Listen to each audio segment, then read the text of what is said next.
Hello everyone, welcome to my YouTube channel. तो आज की हमारी इस वीडियो में हम हमारे गुप्तास को आगे कंटिन्यू करेंगे, जिसमें लास्ट के लेक्चर्स में हमने गुप्तास के रिलीजन को देखा था।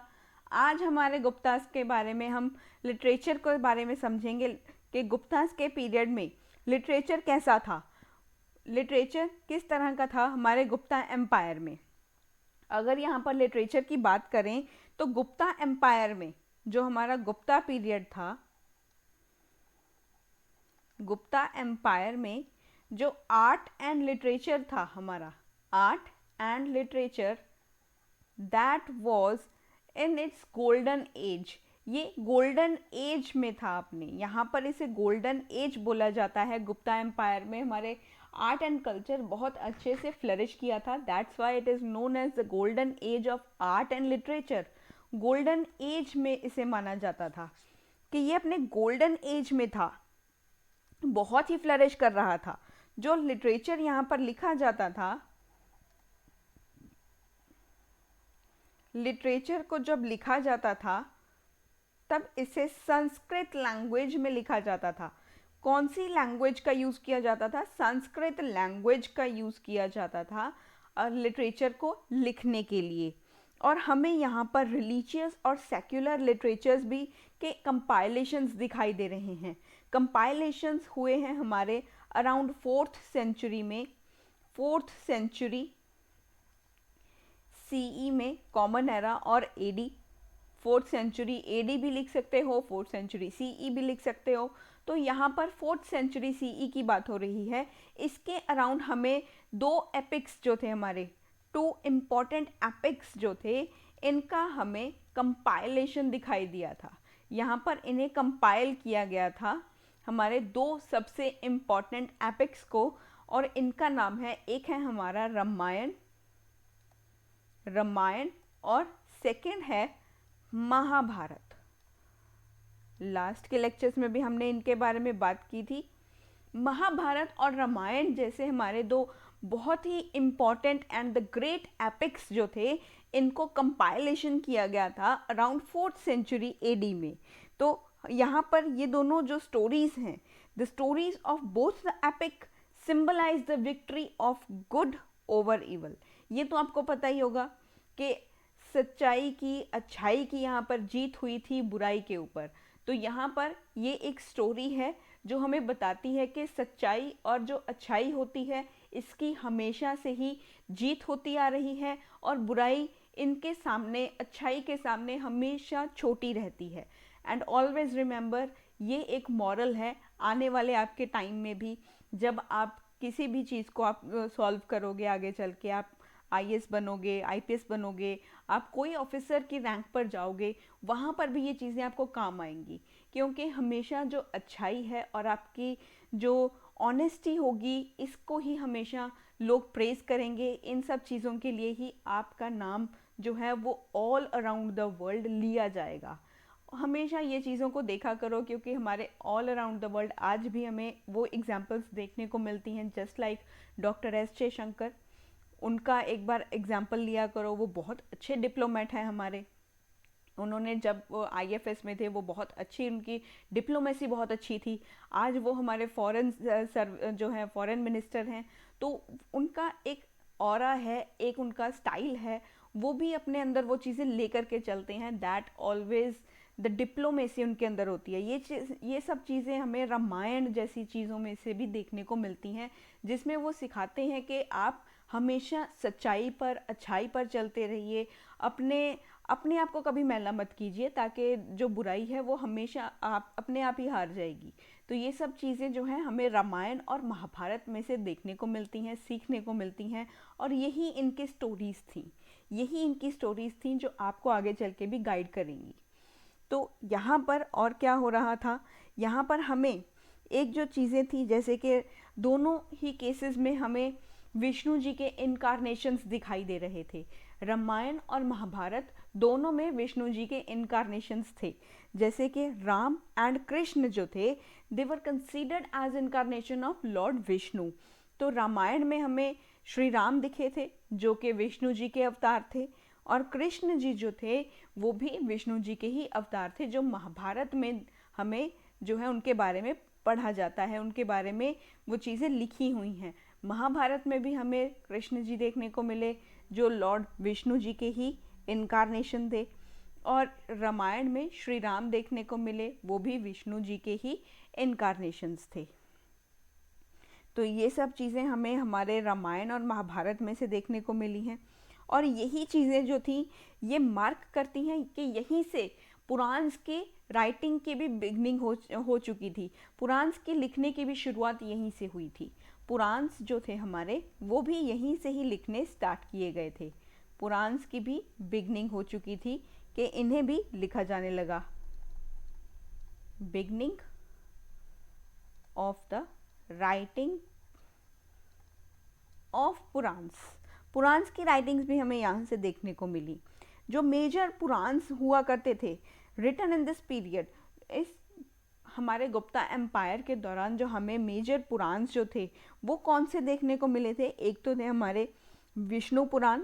मेजर पुराण्स की अब हम यहाँ पर बात कर रहे हैं। हमारे जो मेजर पुराण्स थे जैसे कि विष्णु पुराण, विष्णु पुराण। सेकंड है हमारा वायु पुराण, वायु पुराण, एंड मत्स्य पुराण,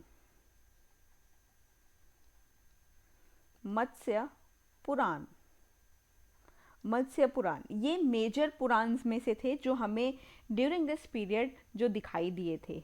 और यहाँ पर अगर हम देखें for the worship of Shiva, Shiv Purana was composed. Shiv ji को वर्शिप करने के लिए, उनकी आराधना करने के लिए हमारे पास शिव को जो पुराण था वो यहाँ पर कंपोज किया गया था।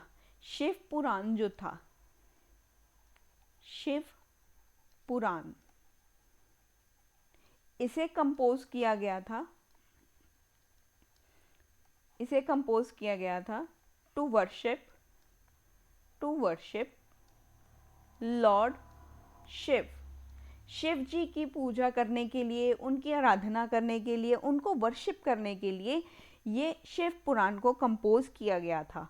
और हमारे पास बहुत सारे जो विष्णु जी के इनकारनेशंस हुआ करते थे उनको, उनकी वर्शिपिंग के लिए हमारे पास वराह पुराण था, वामन पुराण था, नरसिम्हा पुराण यहाँ पर जो थे हमें दिखाई दिए थे।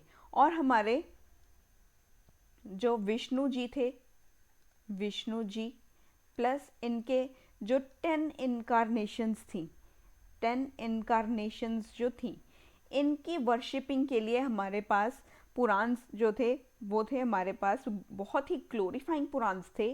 That are Varaha Purana, Varaha Purana, Vamana Purana, Vamana Purana. As the name suggest Vamana Purana तो आपको पता ही होगा, ये सब चीज़ें जो हिंदू रिलीजन से बिलोंग करते हैं that know very well what these Puranas are. और यहाँ पर हमारे पास और थे, एक और पुराण है जिनका नाम है नरसिम्हा पुराण, नरसिम्हा पुराण।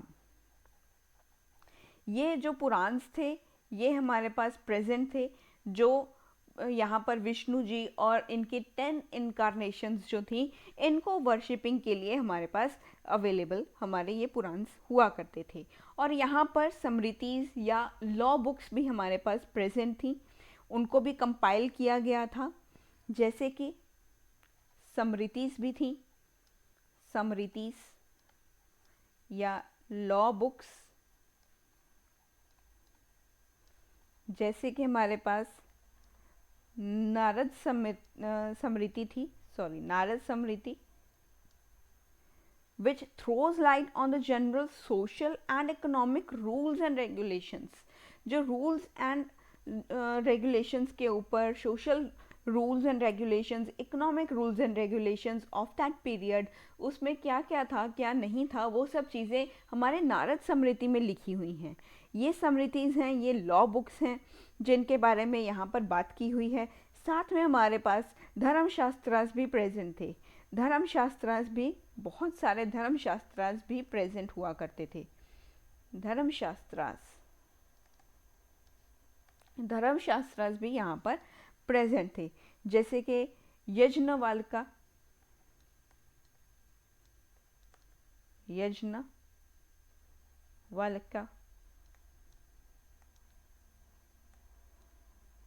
नारद, इस तरह की जो हमारी स्मृतिज हुआ करती थी ये हमारे पास प्रेजेंट थी, इन्हें कंपोज किया गया था। और अगर हम यहाँ पर बात करें हमारे कमन दाकास नीतिसरा की, which is a book on state craft, ये स्टेट क्राफ्ट के ऊपर बुक दी हुई थी, ये भी यहाँ पर हमारी प्रेजेंट थी। और हमारे सेक्युलर जो लिटरेचर के जो बहुत सारे राइटर्स थे, ऑथर्स हैं, अब हम उनके बारे में बात करते हैं। बहुत सारे क्लासिक वर्क्स यहाँ पर इंक्लूड किए गए हैं।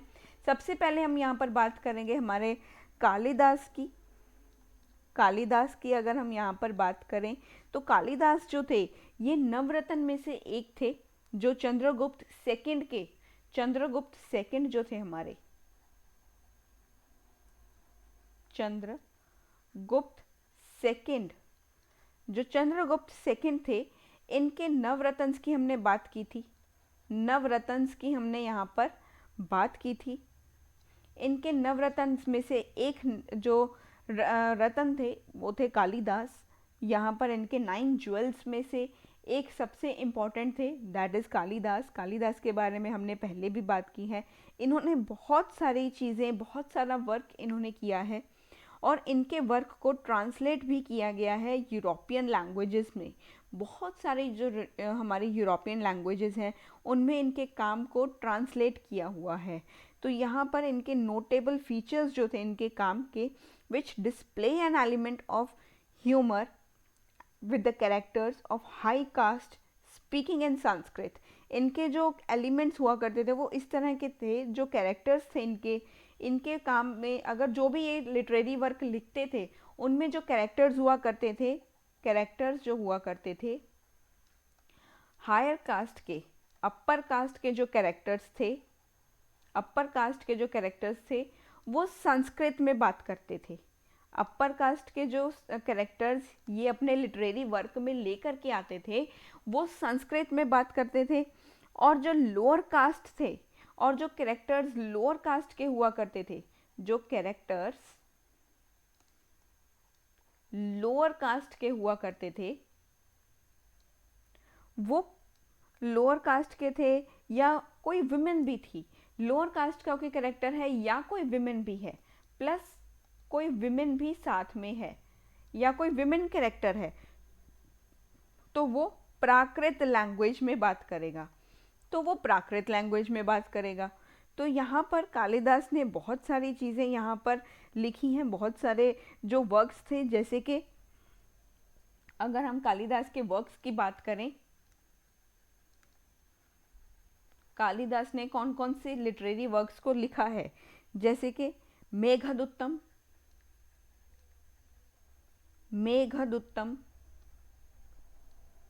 ये जो एक क्लासिक पोइम है which is written by the Kalidasa. तो यहाँ पर ये कालिदास की लिखी हुई एक क्लासिक पोइम है। और यहाँ पर सेकेंड वर्क जो है उन्होंने जो लिखा है वो है अभिज्ञान शकुंतलम इन्होंने लिखा है। ये भी एक लिटरेरी वर्क है जिसको सबसे पहले ट्रांसलेट किया गया था इंग्लिश में बाय चार्ल्स विल्किन। इनके ये जो वर्क था अभिज्ञान शकुंतलम को सबसे पहले फर्स्टली इसको ट्रांसलेट किया गया था, फर्स्ट ट्रांसलेटेड इन इंग्लिश, इसको इंग्लिश में ट्रांसलेट किया गया था बाय चार्ल्स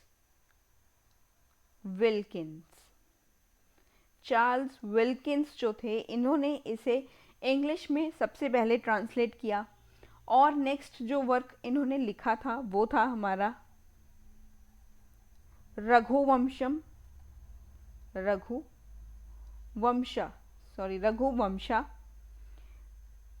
थर्ड था ऋतु संहारा। एक था सबसे इम्पोर्टेंट जिसके रिगार्डिंग एक बार क्वेश्चन भी आ चुका है इन द PYQs। अगर आपने अभी भी PYQs नहीं देखे तो प्लीज़ PYQs जा कर के देखना आफ्टर द लेक्चर। उसको जा कर के देखना कि भी कौन कौन सी चीज़ें जो हैं गुप्ता एरा में से प्रीलिम्स में पूछी गई हैं, क्या उसके आंसर्स होने चाहिए थे, क्या उसकी एक्सप्लेनेशन होनी चाहिए थी।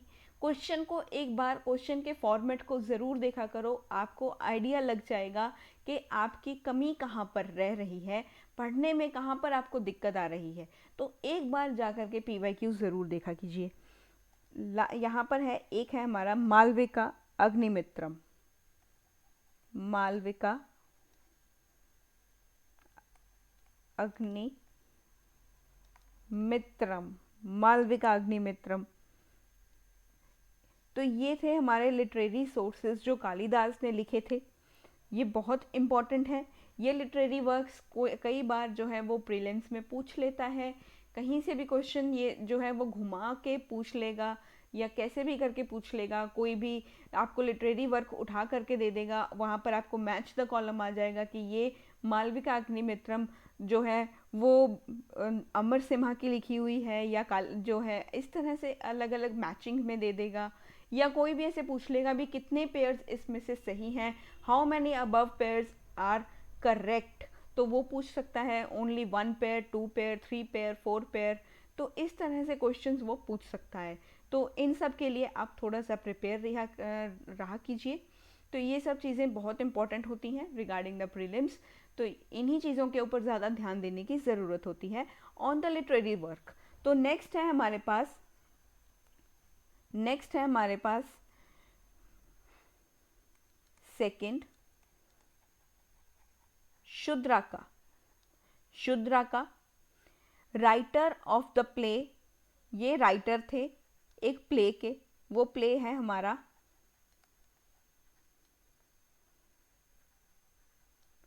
मिर्चिचा कातिम। बहुत ये जो है बड़ा कॉम्प्लिकेटेड सा नेम है।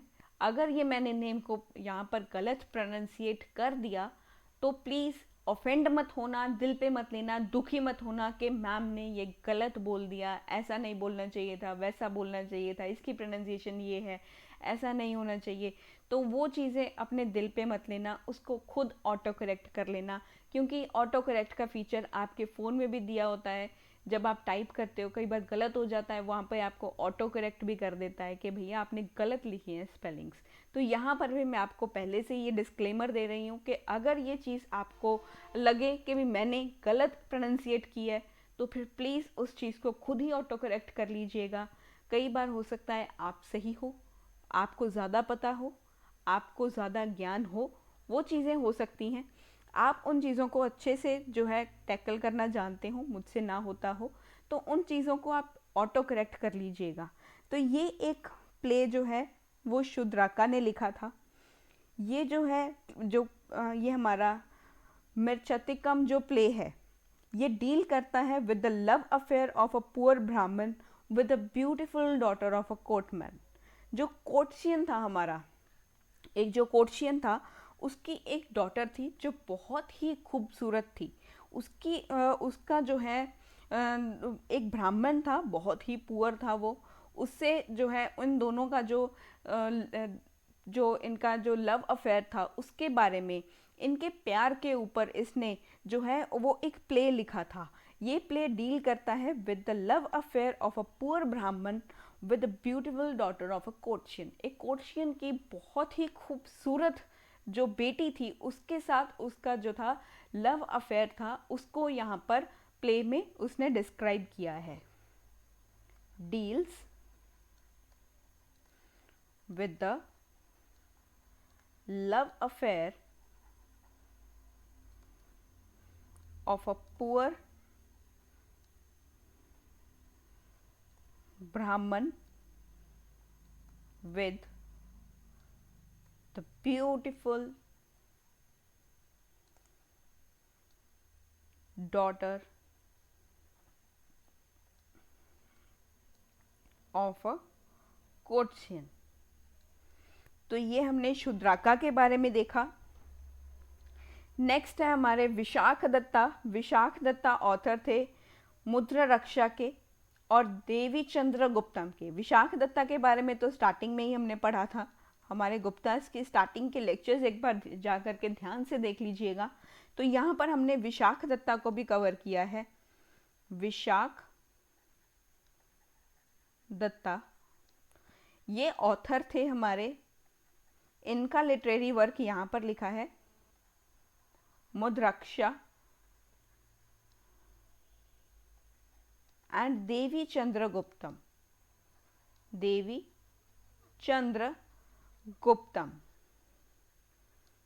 नेक्स्ट अगर हमारे जो है ऑथर, उनका नाम है Bhairavi, writer of a Sanskrit काव्य इन द 6th सेंचुरी। तो ये संस्कृत काव्य थे एक 6th सेंचुरी में, जिन्होंने कीर्तर्जुनिया नाम की एक यहाँ पर जो है एक लिटरेरी वर्क को लिखा। ये इनका जो लिटरेरी वर्क है that is Kiratarjuniya, describes the combat between Arjun and Lord Shiva in the guise of a kirta or a mountain dwelling hunter। ये अर्जुन और लॉर्ड शिव के बीच में जो यहाँ पर कॉम्बैक्ट हो रहा था उनके बारे में यहाँ पर इसने डिस्क्राइब किया है। और जो हमारे भैरवी थे ये संस्कृत कवि थे। संस्कृत में जो है ये कविता कंपोज किया करते थे, संस्कृत काव्य को लिखते थे, ये अराउंड द 6th सेंचुरी। अगर हम यहाँ पर नेक्स्ट हमारे बात करें, नेक्स्ट जो हमारे हैं दैट इज दंडदिन। दंडदिन ऑथर और राइटर ऑफ काव्य दर्शना, इन्होंने लिखा है काव्य दर्शना को। काव्य दर्शना के ये राइटर हैं, काव्य दर्शना एंड दास कुमार चरिता। दास कुमार चरिता इसको लिखा है इन्होंने। तो ये हमने हमारे जो 5 प्रोमिनिएंट जो हमारे सेक्युलर लिटरेचर के जो जेम्स थे उनकी बात हो रही है। 6th है हमारे पास Amar Simha. Amar Simha author of Sanskrit lexicon Amarakosha. Sanskrit lexicon थे ये, लास्ट के लेक्चर्स में भी इनके बारे में बात की थी। संस्कृत लेक्सिकन अमरकोशा। अमरकोशा ये एक संस्कृत लेक्सिकन थे। ये अमरकोशा जो था वो एक डिक्शनरी टाइप की चीज़ होती है जिसमें संस्कृत के जो वर्ड्स हैं उनके बारे में यहाँ पर बताया हुआ है। नेक्स्ट है भाषा। नेक्स्ट है भाषा। तो यहाँ पर इनका जो वर्क है that is Madhyama Vyayoga. Madhyama Vyayoga. Second is Duta Ghatotkacha. Ghatotkacha. Balacharita. Balacharita. Charudatta. Charudatta. यहाँ पर ये इनका लिटरेरी वर्क है जिनके ये राइटर रहे हैं, भाषा के द्वारा ये चीज़ें लिखी गई हैं। नेक्स्ट अगर हम यहाँ पर बात करें, नेक्स्ट है हमारे भाटी। Bhatti author of Ravana Vadha. रावण वध के ये ऑथर थे which illustrates the rules of grammar while telling the story of Ram's life. Ram की जो श्री राम की जो लाइफ थी उसकी स्टोरी बताते हुए जो भी यहाँ पर ग्रामर आती है उस ग्रामर का जो रूल्स हैं वो कैसे होने चाहिए, किस तरह से उन चीज़ों को जो है आप प्रोनाउंसिएट कर सकते हो, कैसे उन चीज़ों को बता सकते हो, उसके बारे में यहाँ पर दिया गया है, that is the rules of grammar while telling the story of Lord Ram's life.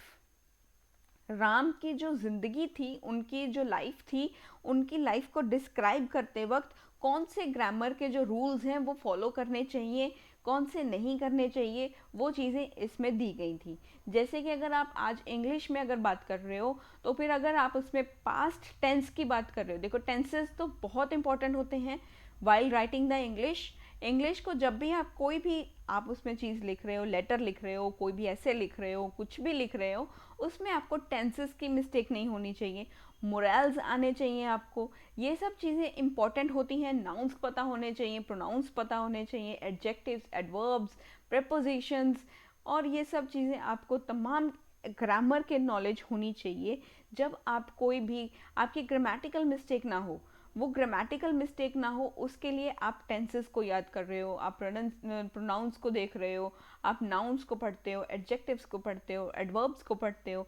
यही चीज़ें जो है रावण वधा में लिखी गई हैं कि कौन से ग्रामर के रूल्स को आपने फॉलो करना है, वो रूल्स को यहाँ पर लिखा गया है। Rules of grammar while telling the story of Ram's life. Ram's life. Next है हमारे Vishnu Sharman. Vishnu Sharman, he is the author of Panchatantra. ये पंचतंत्र के ऑथर हैं, पंचतंत्र के ये ऑथर हैं। तो यहाँ पर it has an elegant prose style and is interspersed with witty verses. इनका एक जो प्रो स्टाइल है वो बहुत ही एलिगेंट है, possibly composed in the Wakataka Empire and contains satirical tales। इसमें satirical tales हैं जिसमें एनिमल्स जो हैं वो अपना बहुत ही इम्पॉर्टेंट रोल यहाँ पर प्ले कर रहे हैं। यहाँ पर पंचतंत्र में ये तो आपने अपने बचपन में ये जो चीज़ें हैं ये तो पढ़ी ही होंगी, पंचतंत्र की बुक्स भी आती थी। तो ये सब चीज़ें जो है एक सटायरिकल टेल्स होती थी जिनमें एनिमल्स जो हैं वो उनका बहुत ही इम्पॉर्टेंट, बड़ा ही विशेष इनका यहाँ पर जो था एक रोल था यहाँ पे। नेक्स्ट अगर हम यहाँ पर बात करें तो है हमारे Mentha. He is the author of the Hayagrivavadha. Hayagrivavadha के ये ऑथर थे। मेंथा ने हयाग्रीवधा को लिखा था, ये इनके ऑथर थे। और अगर हम यहाँ पर संस्कृत लिटरेचर ने बहुत ही इम्पॉर्टेंट 5 महाकाव्यस को यहाँ पर प्रोड्यूस किया था जो कि गुप्ता एम्पायर को बिलोंग करते थे। वो गुप्ता एम्पायर को बिलोंग करते थे, वो बहुत ही इम्पॉर्टेंट है, जिनके बारे में मैं यहाँ पर आपको छोटा सा डिस्क्रिप्शन दे देती हूँ कि ये संस्कृत लिटरेचर है। संस्कृत लिटरेचर है, ये संस्कृत लिटरेचर है जिसमें 5 महाकाव्यस को जो है वो प्रोड्यूस किया है। एंड जो संस्कृत लिटरेचर है हैज़ प्रोड्यूस्ड 5 महाकाव्यस। महाकाव्यस को इन्होंने प्रोड्यूस किया है जो सभी बिलोंग करते हैं to Gupta empire, to Gupta empire. ये गुप्ता एम्पायर को बिलोंग करते हैं, जिसमें आते हैं हमारे सबसे पहले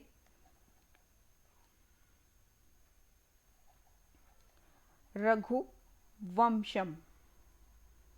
रघुवंशम। सेकंड है Kumara Sambhavam. Kumara Sambhavam which are written by Kalidasa. ये कालिदास ने लिखा है इनको, कालिदास ने लिखा है इनको। कुमार संभवम को कालिदास ने लिखा है। कीर्तर्जुनिया भैरवी, ये भी एक काव्य है, सॉरी कीर्तर्जुनिया, कीर्तर्जुनिया ये भैरवी ने लिखा है। फोर्थ है हमारे पास, नेक्स्ट में लिख लेते हैं इसे, फोर्थ नेक्स्ट है, यहाँ पर मैं इसे यहाँ पर लिख रही हूँ। फोर्थ है हमारा शिशुपाल वधा, शिशुपाल वधा बाय मघा ने लिखा था, मघा ने लिखा था। फिफ्थ है हमारा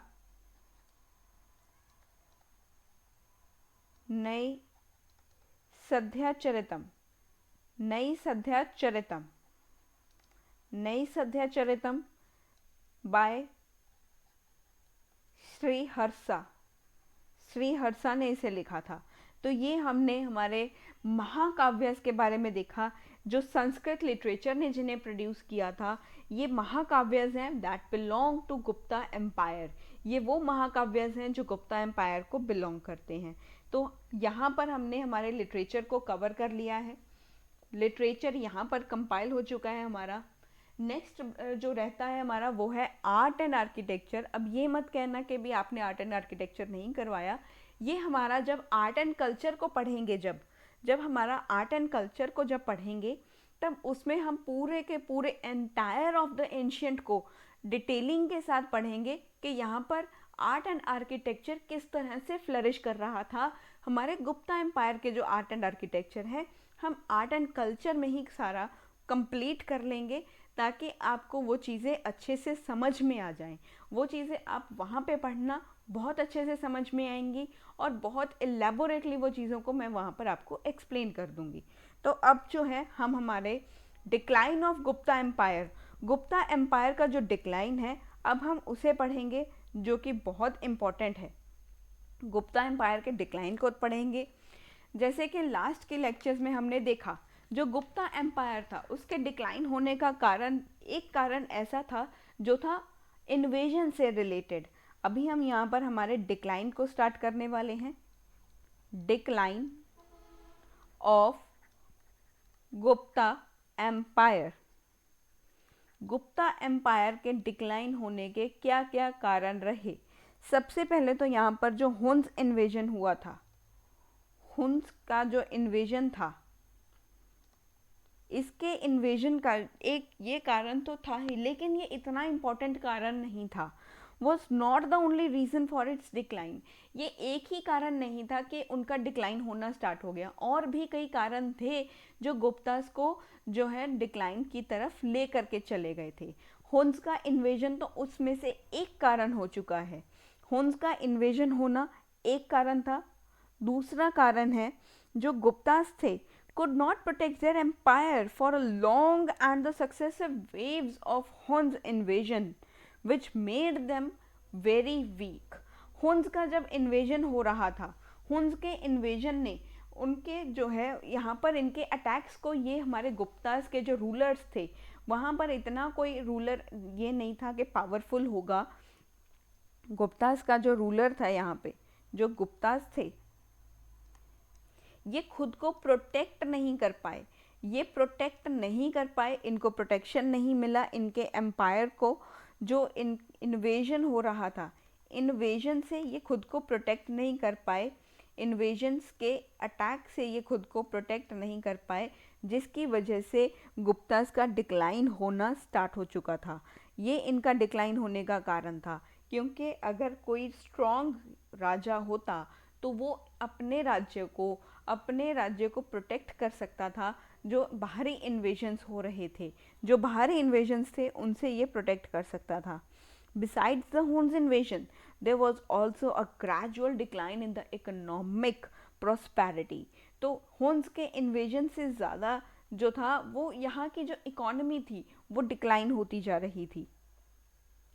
तो यहाँ पर हमें ग्रेजुअल डिक्लाइन देखने को मिला, ग्रेजुअल डिक्लाइन देखने को मिला इन इकोनॉमिक प्रॉस्पेरिटी। एक इकोनॉमिक प्रॉस्पेरिटी में, एक इकोनॉमिक प्रॉस्पेरिटी में यहाँ पर इनके डिक्लाइन आया, which indicated by the gold coins of later Guptas. ये हमें कैसे पता चला कि इनकी इकोनॉमी डिक्लाइन हो रही थी। इनकी जो इकोनॉमी थी, इनकी इकोनॉमी डिक्लाइन हो रही थी, ये कैसे पता चला? जो लेटर हमारे गुप्ताज थे, जो लेटर गुप्ताज जो हमारे आए, लेटर गुप्ताज ने जो कॉइन्स को मिंट किया, कॉइन्स बनाए, जो गोल्ड के जो कॉइन्स इन्होंने बनाने स्टार्ट किए, वो गोल्ड का कॉइन जो था वो प्योर नहीं था। सबसे पहले तो वो प्योर फॉर्म में नहीं था, वो सब यहाँ पर हमारा अलॉय था, अलॉय था, जिसमें गोल्ड की जो मात्रा थी, गोल्ड का जो था वो बहुत ही कम था।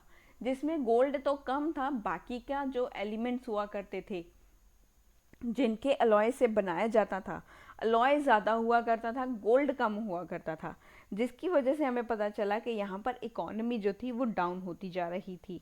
और यहाँ पर एक जो प्रैक्टिस था of giving land for religious and secular purposes, जो सेक्युलर पर्पसेस के लिए यहाँ पर लैंड्स को दिया जाता था, उस चीज़ ने भी कहीं ना कहीं इकोनॉमी को इफ़ेक्ट करना स्टार्ट कर दिया था। जो लैंड ग्रांट्स दी जाती थी, जो लैंड ग्रांट्स दी जाती थी, उसने भी यहाँ की इकोनॉमी को इफ़ेक्ट किया था, इकोनॉमी को अफेक्ट कर दिया था।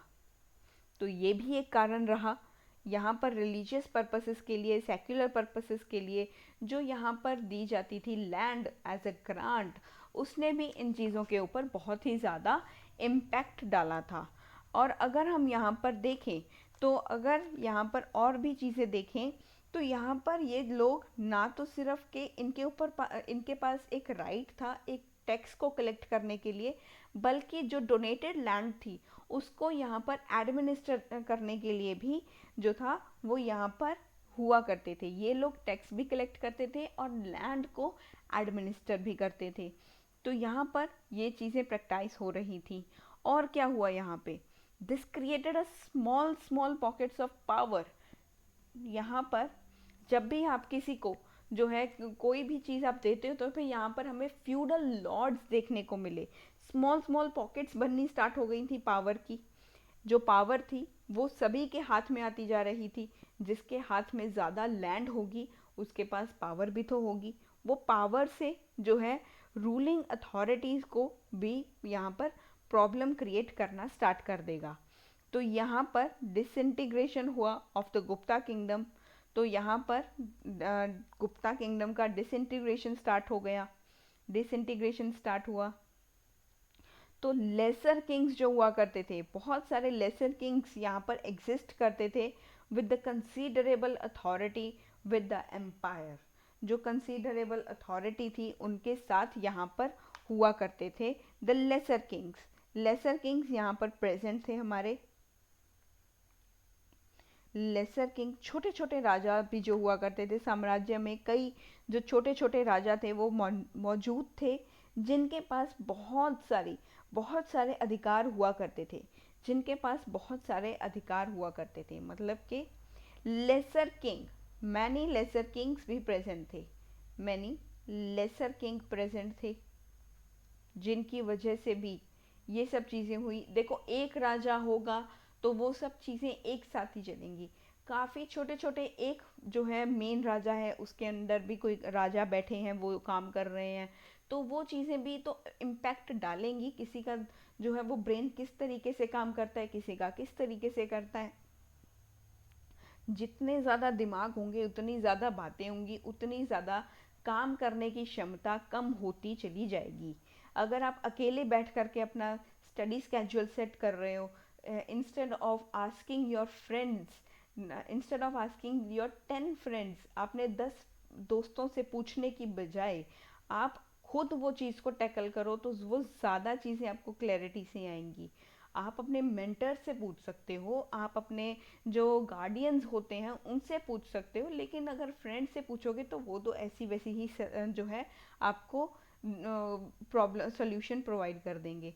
खुद का तो उनका हो नहीं रहा है और आपको सलाह देंगे, ये अच्छी बात नहीं है। आपको लूप होल्स को देखना है कि आपको कहाँ प्रॉब्लम आ रही है, वो चीज़ों को आपको फिर टैकल करना है। यही नहीं है कि ऐसा नहीं होता कि भी लूप होल्स और ज़्यादा क्रिएट करते रहने हैं। अगर लूप होल्स ही क्रिएट करते रहोगे तो फिर प्रॉब्लम ज़्यादा बढ़ जाएंगी। तो यहाँ पर लेसर जो बहुत सारे छोटे छोटे किंग्स हुआ करते थे वो प्रेजेंट थे। उनके प्रेजेंस से इनके पास बहुत सारी पावर्स हुआ करती थी, अथॉरिटी थी इनके पास। हमारे छोटे छोटे जो राजा हुआ करते थे इनके पास बहुत सारे अधिकार हुआ करते थे। जो मेजर पार्ट हुआ करता था गुप्तास का जो मेजर पार्ट था, that was major part of the territory conquered by the Guptas was ruled by such feudatories। तो फ्यूडेटरीज यहाँ पर देखने को मिल रही थी। फ्यूडेटरीज, फ्यूडल लॉर्ड्स यहाँ पर थे। फ्यूडेटरीज यहाँ पर प्रेजेंट थी क्योंकि जो भी गुप्ता के जो किंग थे, गुप्ता रूलर्स अगर किसी टेरिटरी को कॉन्कर कर लेते थे, उसके बाद क्या हो जाता था कि ये जो टेरिटरी थी ये वहाँ पर एक जो है छोटे से राजा को लगा देते थे एज अ गवर्नर और एज अ फ्यूडल किंग। यहाँ पर फ्यूडल किंग्स को यहाँ पर जो है तैनात कर दिया जाता था। उन्हें यहाँ पर ये जो लैंड थी, ये टेरिटरी थी, ये उनको दे दी जाती थी और यहाँ पर फेडेटरीज हुआ करती थी। तो जो हमारा बंगाल, बिहार और उत्तर प्रदेश था, ये जो था ये एक सेंटर पॉइंट बन चुका था। ये केंद्र था हमारे गुप्ता एम्पायर का, जो डायरेक्टली जो था कंट्रोल किया जाता था। जो हमारे एम्पीरियल रूलर्स थे, जो हमारे गुप्ता के एम्पायर के रूलर्स थे, वो डायरेक्टली इसे कंट्रोल किया करते थे। तो अब हमारे पास जो फ्यूडेटरीज हुआ करती थी गुप्ता एम्परर में, जो फ्यूडेटरीज थी वो कौन कौन सी थी, अभी हम फ्यूडेटरीज को देखेंगे कि यहाँ पर लीडिंग फ्यूडेटरीज थी वो कौन सी थी। लीडिंग फ्यूडेटरीज कौन कौन सी थी of the Gupta empire. Leading feudatory में से सबसे पहले आएंगी मैत्रिकाज आएंगे ऑफ वल्लाभी में मैत्रिकाज थे। वर्धनास ऑफ थनेश्वर में वर्धनास थे, वर्धन थे यहाँ पर। वर्धनास ऑफ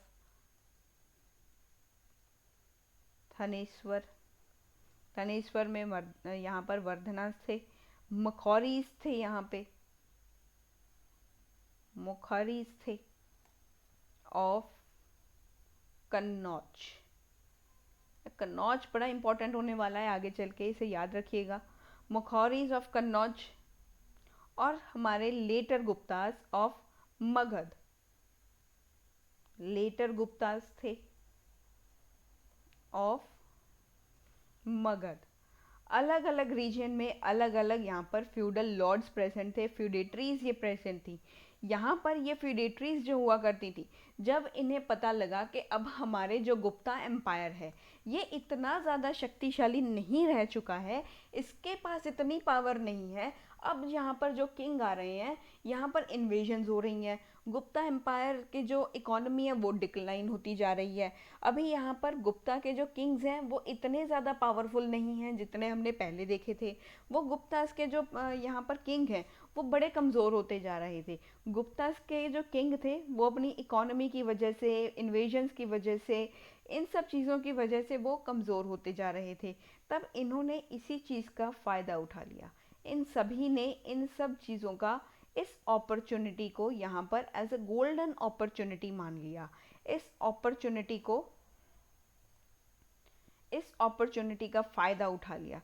इस अपॉर्चुनिटी का फ़ायदा उठाने से क्या हुआ, इन लोगों ने खुद को इंडिपेंडेंट कहना स्टार्ट कर दिया। ये कहने लगे अब तो हम आज़ाद हो चुके हैं, हम आपके अंडर काम नहीं करेंगे। इन्होंने कहना स्टार्ट किया, गुप्ता के जो राजा हुआ करते थे उनको कह दिया। मैत्रिकाज ने कहा हम आपके अंडर काम नहीं करेंगे। मैत्रिकाज को देखकर वर्धन ने भी कह दिया कि हम भी नहीं करेंगे, हम इंडिपेंडेंट हैं, हम राजा हैं, हम हमारे इलाके के खुद ही राजा होंगे, उसका डिसीजन हम लेंगे, हम आपको रेवेन्यू भी नहीं देंगे, हम आपको कुछ नहीं देंगे। तो यहाँ पर इन्होंने सब कुछ देना राजा को बंद कर दिया, सब कुछ ये खुद ही यहाँ पर कर रहे थे। मखौरीज ने भी ऐसा ही किया कि हम ही कन्नौज के राजा हैं, हम यहाँ पर राज्य करेंगे, आप अपना इंटरफेयर यहाँ पर मत कीजिए, आप अपने राज्य में देखिए अपने क्या करना है क्या नहीं करना, हम आपको कुछ भी नहीं देंगे, 1 रुपया नहीं देंगे, ना तो आपको रेवेन्यू देंगे, ना आपसे बात करेंगे, कुछ नहीं करेंगे। और लेटर गुप्तास ने भी यहाँ पर अपने आप को इंडिपेंडेंट डिक्लेयर कर दिया। इन सब चीज़ों की वजह से हमारा गुप्ता जो पीरियड था, हमारा गुप्ता एम्पायर जो था, गुप्ता एम्पायर जो था वो डिक्लाइन होना स्टार्ट हो गया। इन्हीं सब चीज़ों की वजह से फ्यूडेटरीज जो थी वो खुद को इंडिपेंडेंट कहने लग गई।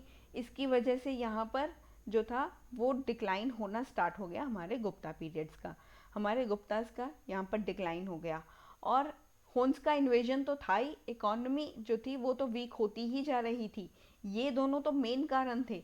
साथ में तीसरा कारण था जो फ्यूडेटरीज आ रही थी, जो फ्यूडेटरीज ने अपने आप को यहाँ पर इंडिपेंडेंट घोषित कर दिया, आज़ाद घोषित कर दिया। इन्होंने उस अपॉर्चुनिटी का फ़ायदा उठाया। उस चीज़ को फ़ायदा उठाने के बाद इन्होंने कह दिया कि हम ही यहाँ पर अपने राज्य के हम खुद ही राजा होंगे, हम सब खुद सब कुछ करेंगे, आप अपना इंटरफेरेंस यहाँ पर मत दिखाइए। तो यहाँ पर गुप्तास का डिक्लाइन होना स्टार्ट हो गया। तो ये थे हमारे decline of the Guptas. Next lecture में हम हमारे आगे टॉपिक्स को कंटिन्यू करेंगे। तब तक के लिए आप बने रहिए मेरे साथ एंशिएंट हिस्ट्री की सीरीज़ में। अगर ये सीरीज़ आपको अच्छी लगी हो then share this video and subscribe the channel for more such videos. Thanks for the support which you have shown towards my channel. Thank you so much once again and keep watching my videos.